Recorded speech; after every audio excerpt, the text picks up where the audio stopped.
नमस्कार दोस्तों, अंगिरा ज्योतिष पीठ के चैनल में आप लोगों का एक बार फिर स्वागत है।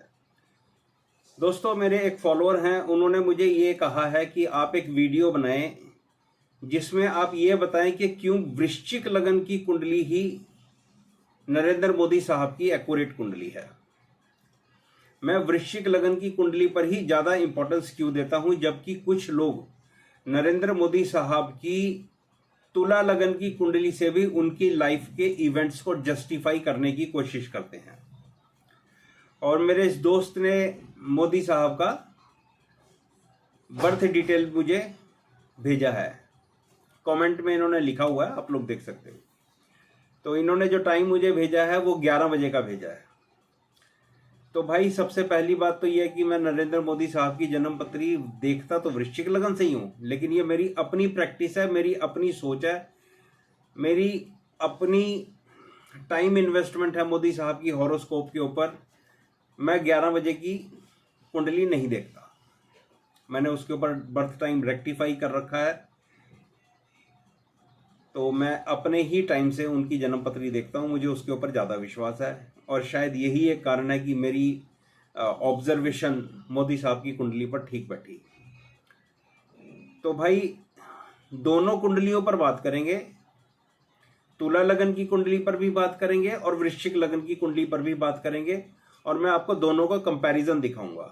पहले बात करूंगा मैं तुला लगन की कुंडली पर, उसके बाद फिर बात करेंगे वृश्चिक लगन की कुंडली पर। तुला लगन की कुंडली पर मैं कम बात करूंगा क्योंकि वो मेरे लिए ऑथेंटिक हॉरोस्कोप नहीं है। मेरा ये काम करने का तरीका है, मेरे पास जब भी कोई जन्म पत्री आती है मैं उसको पहले टेस्ट करने की कोशिश करता हूँ। उनके इवेंट्स अगर मुझे पता है तो मैं उनके इवेंट्स उस कुंडली में देखता हूँ, उसके अनुसार बर्थ टाइम को रेक्टिफाई करता हूँ।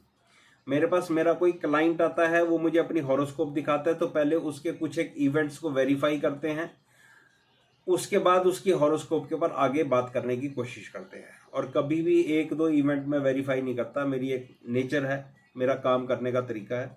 तो मेरी कोशिश होती है कि अधिक से अधिक, ज़्यादा से ज़्यादा इवेंट्स को मैं वेरीफाई करूँ। तो चलो चलते हैं, जन्म पत्री पर ज़्यादा बात नहीं करते क्योंकि बातें करने के लिए तो बहुत कुछ है। तो सबसे पहले बात करेंगे हम तुला लगन की जन्म पत्री पर।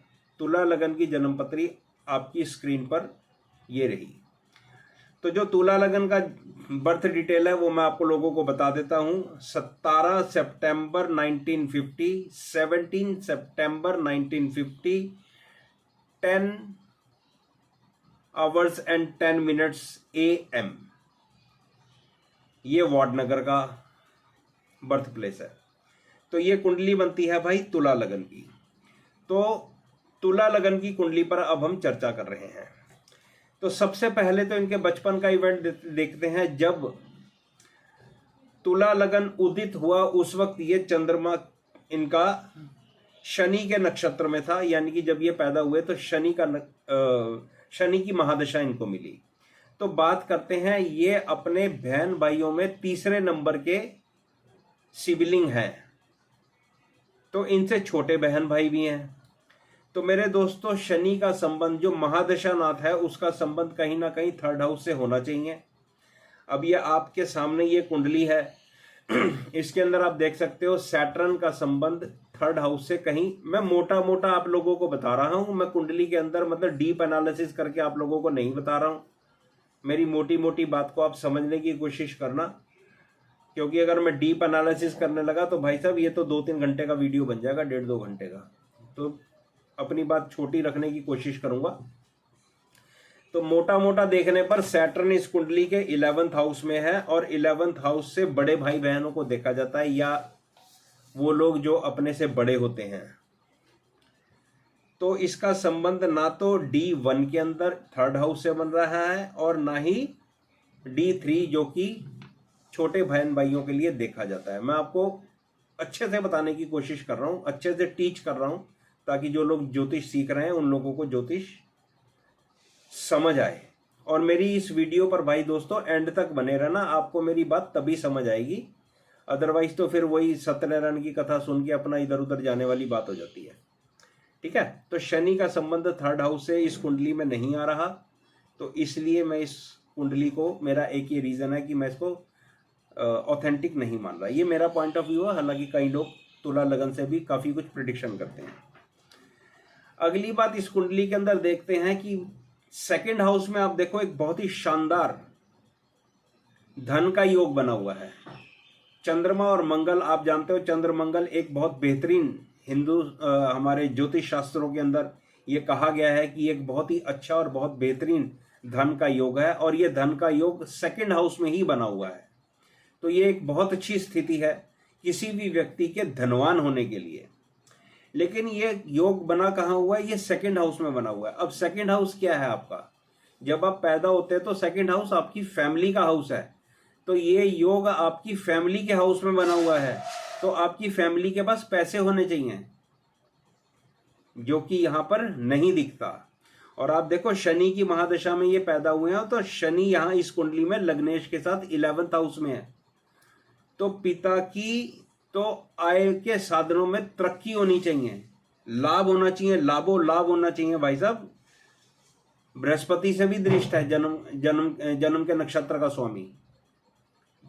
तो ये तो आपको पता ही है क्या काम करते थे। चाय की रेडी थी इनके फादर साहब की रेलवे स्टेशन पर। अब वो एक अलग समय था, आज का एक अलग समय है। जितनी कमाई होती थी क्या थी वो इन्हीं को पता है। मतलब इन्होंने अपना बचपन गरीबी में गुजारा, ये सारा हिंदुस्तान आज की डेट में जानता है। तो ये भी इवेंट इसके साथ मैच नहीं होता, लेकिन इसके साथ एक बहुत शानदार इवेंट मैच जरूर होता है तुला लगन पे। देखिए नरेंद्र मोदी साहब की बहुत ही शानदार और बहुत बेहतरीन कमांड है लैंग्वेज पर और अपनी स्पीच पर, वो इस कुंडली में जरूर मैच होती है। इस कुंडली का 7th house Lord 7th house में है 10th हाउस लॉर्ड के साथ। ये एक बहुत अच्छी स्थिति है अगर आप अपनी वाणी से कमाई करते हैं। अब नरेंद्र मोदी साहब तो अपनी वाणी से ही कमाई करते हैं, स्पीच देते हैं, भाषण देते हैं, लोगों में इस तरह का जाके माहौल बनाते हैं कि जो कुछ मैं कह रहा हूं उसके ऊपर विश्वास करो, और लोग उसके ऊपर विश्वास भी करते हैं क्योंकि 10th हाउस लॉर्ड साथ में बैठा हुआ है। ये वाली स्थिति तुला लगन के अंदर बहुत अच्छी मैच करती है अगर हम इस कुंडली को वृश्चिक लगन से कंपेयर करें तो। लेकिन एक ही इवेंट के लिए हम तुला लगन की कुंडली को कम से कम मैं तो एक्सेप्ट नहीं कर रहा हूं। इस कुंडली के अंदर 22 जनवरी 2024 को नरेंद्र मोदी साहब का एक बहुत बड़ा इवेंट हुआ, आप सभी जानते हो। वो इवेंट था राम मंदिर का निर्माण, या राम मंदिर का उद्घाटन कह सकते हो, कुछ भी कह सकते हो। 22 जनवरी 2024 हम सब ने देखी। वहां पर इस कुंडली के अंदर जो दशाओं का सीक्वेंस बनता है, मैंने टाइम आपको बता दिया, सुबह के 10:10, वो इस कुंडली पे मैच नहीं करता। ये भी एक रीजन है। नरेंद्र मोदी साहब ने और भी बड़े बड़े भवन बनवाए हैं हिंदुस्तान के अंदर, वो भी इस कुंडली में अच्छे से मैच नहीं कर रहे जितने अच्छे से वृश्चिक लगन में मैच कर रहे हैं। तो भाई ये तो मैंने आप लोगों को तुला लगन की कुंडली पे बता दिया। अब ये मैं तुला लगन की कुंडली को बंद कर रहा हूं और अब मैं वृश्चिक लगन पर आ रहा हूं। और अब वृश्चिक लगन पर जो मैं इवेंट बता रहा हूं उनको ध्यान से सुनना, जिससे आप लोगों को भी पता लगे कि क्यों मेरे जैसा व्यक्ति वृश्चिक लगन की जन्म पत्री को ज्यादा ऑथेंटिक मानता है इन कंपेयर टू तुला लगन। तो ये कुछ एक रीजन है जिसके कारण से मैं तुला लगन की कुंडली को अहमियत नहीं देता और वृश्चिक लगन की कुंडली को अहमियत देता हूं। अब आप लोग वृश्चिक लगन पर ध्यान दें। ये मेरे दोस्त ने वृश्चिक लगन का मेरे को 11 बजे का टाइम दिया है। मैंने पहले ही बताया आपको, मैं 11 बजे से ये कुंडली नहीं देखता। मैंने इसके अंदर रेक्टिफिकेशन की है और मैंने अपना काम किया है, तो वो मैं आपको नहीं बता रहा अभी। चलिए, वृश्चिक लगन की कुंडली बन जाती है। ये कुंडली आपकी स्क्रीन पर है। अब वृश्चिक लगन में आप ज्यादा ध्यान दें। ये भाई साहब नरेंद्र मोदी साहब का जन्म हुआ शनि की महादशा में। अब जरा शनि को देख लो, शनि 3rd हाउस को कनेक्ट कर रहा है। इसका सीधा सीधा मतलब है कि शनि की दशा में जब 3rd हाउस लॉर्ड की दशा में कनेक्शन हुआ है, जन्म हुआ है, तो आपके आगे आने वाली संतान भी आगे आने वाले बच्चे भी हो सकते हैं, छोटे भाई बहन, क्योंकि 3rd हाउस से कनेक्ट कर रहा है तो छोटे भाई बहन का जन्म होना संभव है। क्योंकि अनुराधा नक्षत्र के दूसरे पद में हुआ है, तो कम से कम 2 पद तो अभी और पड़े हैं। 2 पद का मतलब ये हो गया कि लगभग 7-8 साल 9 साल की दशा भी और पड़ी हुई है। तो इन 9 साल की दशा के अंदर जो महादशा नाथ है उसने नरेंद्र मोदी साहब के छोटे भाई बहन का जन्म करवा दिया।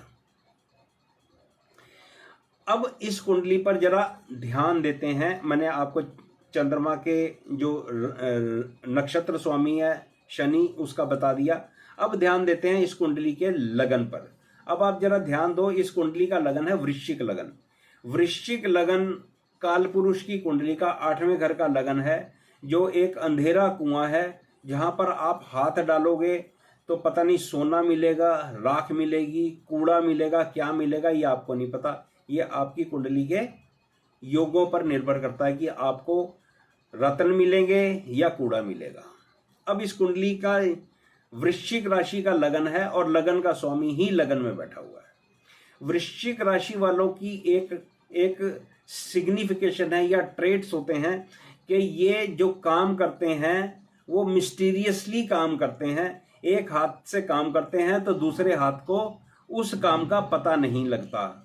अब जरा ध्यान दो, इन्होंने क्या क्या काम करे। इन्होंने नोटबंदी करी 2017 में। आप लोगों को ध्यान होगा, रात को 8 बजे आकर all of sudden national television पर आकर ये कहते हैं कि मेरे देशवासियों, आज रात 12 बजे के बाद से 2000 का नोट लीगल करेंसी नहीं रहेगा। रात को 12 बजे 2000 रुपए का नोट बंद करा दिया और फिर उसके लिए इन्होंने और अरेंजमेंट करे ताकि लोगों के पास जिनके पास 2000 के नोट पड़े हैं वो अपने चेंज करा ले। जीएसटी लागू करा इन्होंने, ये एक अच्छा फैसला था इनके हिसाब से। 3 तलाक का फैसला इन्होंने लिया। अब जरा वृश्चिक लगन को ध्यान दे लो और 3 तलाक के फैसले को ध्यान दे लो। और लगन के अंदर लगन का स्वामी मंगल बैठा है, जो इनको एनर्जाइज हिम्मती बनाकर रखता है। जो काम लोगों ने नहीं करे वो वृश्चिक लगन और मंगल ने इनसे करवा दिए। 370 धारा हटाना हो, ये भी वृश्चिक राशि बहुत अच्छे से इनकी प्रूव करती है कि हाँ इनका लगन वृश्चिक ही है। लगन में मंगल बैठा हुआ है तो वो इनको हिम्मती और ज्यादा बना देता है। अब कुंडली को थोड़ा और आगे देखते हैं तो लगन में मंगल और चंद्रमा का एक बेहतरीन राजयोग है। मैं आगे भी चर्चा करूंगा राजयोगों की। एक बहुत ही शानदार योग बना हुआ है 9th हाउस लॉर्ड के साथ। तो मोदी जी अपने धर्म के पक्के हैं। एक बहुत ही अच्छा स्पिरिचुअलिटी का योग है। जब भी 5th हाउस, 9th हाउस और लगन ये कनेक्ट करते हैं तो व्यक्ति के अंदर स्पिरिचुअलिटी आ जाती है। वो इस कुंडली के अंदर आप बहुत अच्छे से देख सकते हो। राहु इस कुंडली के 5वें घर में पड़ा हुआ है। 5वें घर का राहु आपको तीक्ष्ण बुद्धि बनाता है, शार्प माइंडेड बनाता है, अगर उसका स्वामी अच्छी पोजीशन में हो। मैं पहले भी अपनी वीडियोस में कई में कह चुका हूं कि मैं राहु को इस तरह से देखता हूं जैसा कि शास्त्र में बताया गया है। राहु को किसी भी राशि का स्वामित्व या लॉर्डशिप प्राप्त नहीं है। राहु जिस घर में जाकर बैठता है उस घर का स्वामी हो जाता है, जिस राशि में बैठता है उस राशि का स्वामी हो जाता है और अपने रिजल्ट उस राशि के स्वामी के अनुसार देता है। यहाँ देखो राहु बृहस्पति की राशि में बैठा हुआ है और बृहस्पति केंद्र में चला गया है। ये राहु के लिए एक बहुत अच्छी स्थिति है। राहु नरेंद्र मोदी साहब को तीक्ष्ण बुद्धि यानी कि शार्प माइंडेड बना रहा है। अब बात करते हैं इनके थोड़ा विवाह की बात करता हूं। ये एक विवाहित लेकिन अविवाहित पर्सनैलिटी है। आपको पता है कि ये मैरिज हुई और ये भाग्य घर से। अब जरा इनकी कुंडली के 7वें घर पर ध्यान दो। 7वें घर पर मंगल की भी दृष्टि है, 7वें घर पर शनि की भी दृष्टि है। तो 7वें घर पर 2 पाप ग्रहों की दृष्टियां अविवाहित का योग बना देती हैं। अब विवाह के कारक प्लैनेट शुक्र को देखो। शुक्र शनि के साथ बैठा है जिसके कारण शुक्र को पीड़ा हो रही है। शुक्र से 7th हाउस को देखो तो वहां पर शनि की भी दृष्टि है और मंगल की भी दृष्टि है। शुक्र से 7वें घर में बृहस्पति बैठा है, उस पर भी मंगल और शनि की दृष्टि है। तो ये एक रीजन है कि ये अविवाहित हैं। इसके अलावा भी और भी रीजन है। अष्टक वर्ग में इनका रीजन मिल जाता है। अष्टक वर्ग में इनके 12वें घर में 17 पॉइंट हैं, तो इनको बेडरूम का वैसा सुख जो एक विवाहित व्यक्ति को मिलना चाहिए वो नहीं मिला। और कई सारे रीजन हैं इनके अपनी पत्नी से दूर रहने के या अपनी पत्नी से दूर जाने के। कुंडली को अब केंद्र स्थानों से देखते हैं। आप देखो केंद्र स्थान कितने शानदार तरीके से कनेक्टेड हैं, इंटैक्ट हैं एक दूसरे के साथ। मैं सबसे पहले बात करता हूं आपके साथ फोर्थ हाउस की। फोर्थ हाउस लॉर्ड को देखो, ये 10th हाउस में चला गया है। ये फोर्थ हाउस लॉर्ड सैटर्न है जो 10th हाउस में चला गया है, जो ये दिखाता है कि ये व्यक्ति, अब हमें ये पता है कि एक पॉलिटिशियन की हॉरोस्कोप है, तो फोर्थ हाउस किसी पॉलिटिशियन की हॉरोस्कोप में जनता का हाउस होता है। जो जनता के हाउस का स्वामी इनके प्रोफेशन के हाउस में चला गया है, जो ये दिखाता है कि इनको जनता का सपोर्ट मिलता रहेगा और इनका स्टेटस हाई रहेगा। अब इनका स्टेटस हाई रहने का रीजन ये है कि वो शुक्र के साथ बैठा हुआ है, शनि, और शनि पर बृहस्पति की भी दृष्टि है, इसलिए ये आज तक अपना इलेक्शन नहीं हारे। अब इस शनि की और बात करते हैं। ये बिल्कुल और बिल्कुल मिथ है, गलत फहमियां हैं समाज के अंदर कि अगर शनि 10th हाउस में बैठता है या 7th हाउस में बैठता है तो आपके कारोबार में डिले करवाता है। नहीं भाई साहब, नहीं, बात को ध्यान से सुनो। सैटर्न, शनि आपके कर्म का कारक प्लैनेट है, आपके काम काज का कारक प्लैनेट है। अगर इसका संबंध 10th हाउस या 7th हाउस से बनता है तो ये आपको जिंदगी में छोटी उम्र में कामकाज की तरफ प्रेरित कर देता है। तो आप छोटी उम्र से कामकाज करने लग जाते हो या छोटी उम्र से पैसा कमाने लग जाते हो, अगर धन का योग भी साथ में इन्वॉल्व है तो। अदरवाइज आप काम करने शुरू कर देते हो। तो इन्होंने छोटी उम्र से काम करना शुरू करा, तो इसलिए ये सैटर्न इनका जस्टिफाई करता है इनकी छोटी उम्र से काम कर रहा। अब इस सैटर्न के ऊपर शनि के ऊपर शुक्र की युति है। अब ये शुक्र कुंडली का 7th हाउस लॉर्ड है और इस शनि और शुक्र पर बृहस्पति की दृष्टि है। जरा ध्यान से सुनना मेरी बात को। 7वां घर, ध्यान देने लायक बात है, 7वां घर भयात भावम के नियमों के अनुसार 4th हाउस का 4th हाउस है और 10th हाउस का 10th हाउस है। तो 7th हाउस के अंदर 2 हाउसेस की, 4th हाउस की और 10th हाउस की माइन्यूट या माइक्रोस्कोपिक एनर्जी भी छुपी हुई है। अब ये 7th house 4th house Lord के साथ 10th हाउस में चला जाता है, तो ये 4th हाउस को भी स्ट्रॉन्ग कर रहा है, 7th हाउस को भी स्ट्रॉन्ग कर रहा है और 10th हाउस को भी स्ट्रॉन्ग कर रहा है। और 5th हाउस को पराशर ऋषि ने मुख्यमंत्री का हाउस कहा है, यानी कि टॉप चेयर। उस टाइम तो मुख्यमंत्री ही होते थे। तो वो शुभ ग्रह बृहस्पति इनके इस शानदार कॉम्बिनेशन को देख रहा है। भयात भावम के योगों को भी या युतियों को भी आप कंसीडर करो। अब कुंडली में मंगल की दृष्टि 5th हाउस लॉर्ड पर है।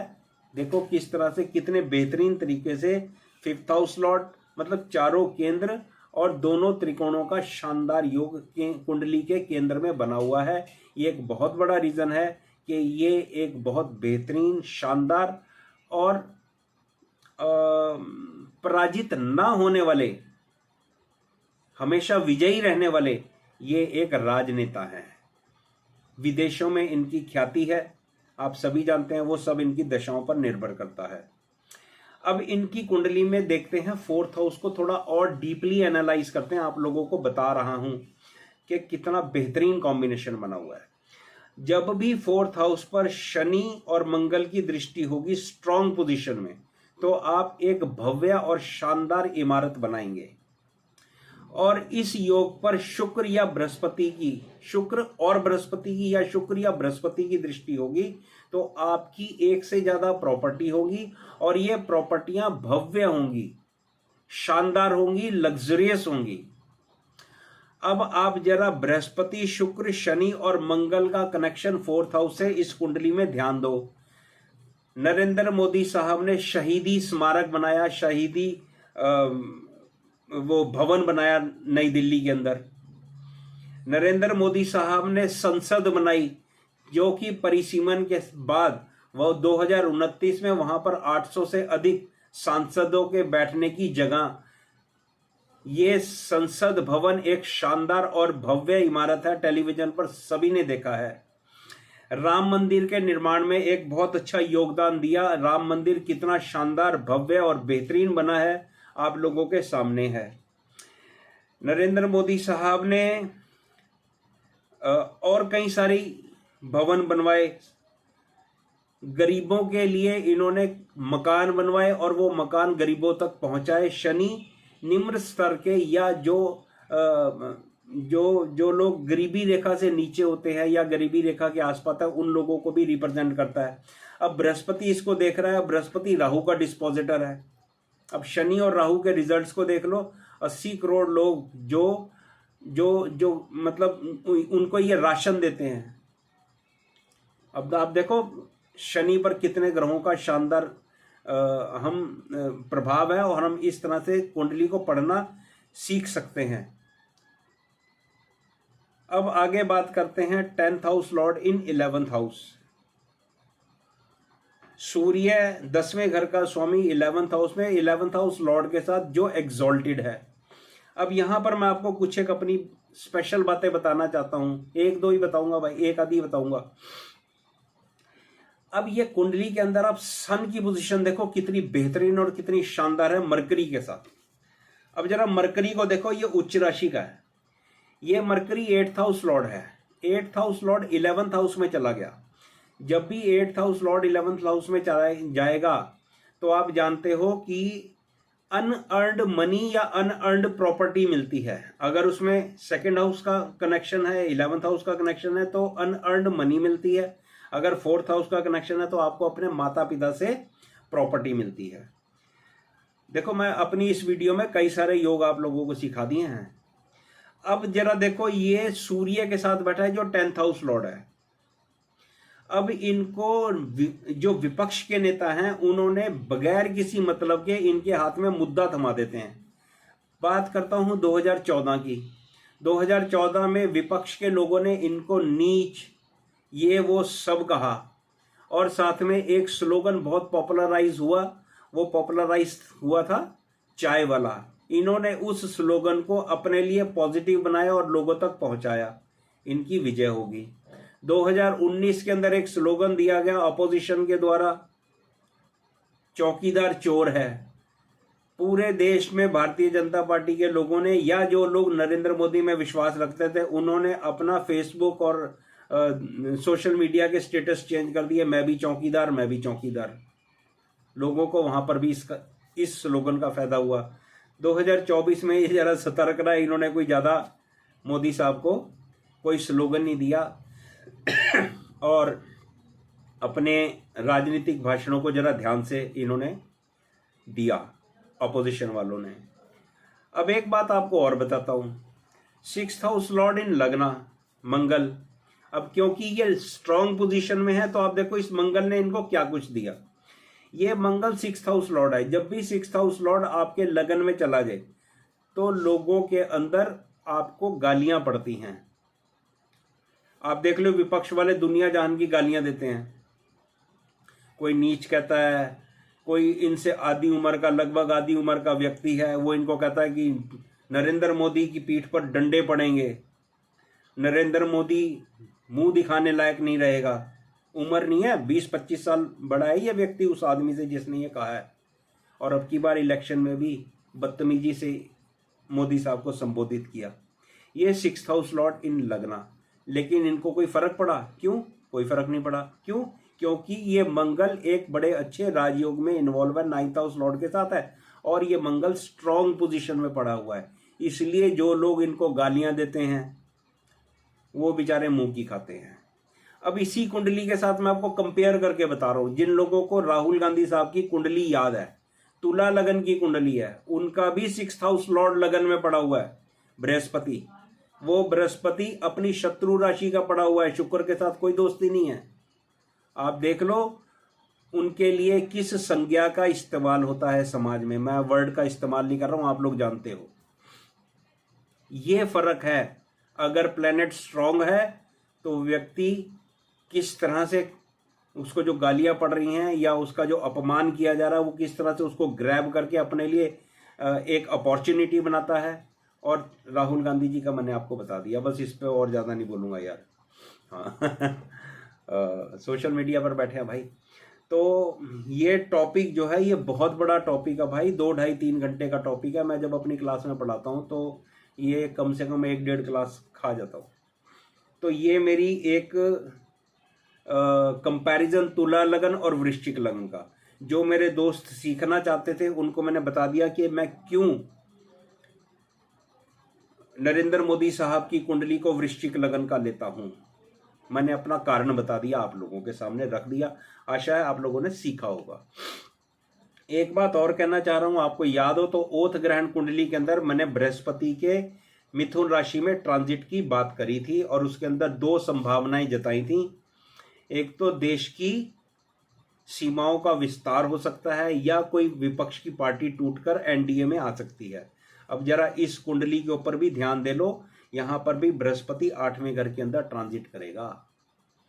मैंने यहां पर भी वैसे रिजल्ट मिल सकते हैं, क्योंकि देखो प्रधानमंत्री कोशिश करेगा तभी तो देश की सीमाओं का विस्तार होगा, या कोई इंडिया गठबंधन के अंदर कोई खराब पोजीशन के अंदर होगा तो वो एनडीए के अंदर आएगा, तभी आएगा और ये एक्सेप्ट करेंगे अपना परिवार बढ़ाने के लिए। तो भाई दोस्तों, या ये कोई बड़ा भवन बनवाने वाले हैं, क्योंकि 4th हाउस के ऊपर एस्पेक्ट है, तो क्या ये कोई बड़ा भवन बनवाने वाले हैं, फिर कोई बड़ी बिल्डिंग बनने वाली है जब बृहस्पति मिथुन राशि में होगा, ये देखने वाली बात है। तो ये मेरा एक वीडियो आप लोगों के सामने, आशा है आप लोग सीख पाए होंगे जो कुछ मैंने आप लोगों को बताया कि क्यों मैं वृश्चिक लगन की कुंडली को नरेंद्र मोदी साहब की एक ऑथेंटिक हॉरोस्कोप मानता हूं। आप सभी दोस्तों का बहुत बहुत शुक्रिया, बहुत बहुत धन्यवाद मेरा ये पूरा वीडियो देखने के लिए। अपने सभी सब्सक्राइबर का धन्यवाद। जो लोग मेरे चैनल पर नए हैं प्लीज़ मेरे चैनल को लाइक और सब्सक्राइब करें, शेयर भी करें ताकि लोगों तक एक अच्छी ज्योतिष पहुंच सके। धन्यवाद।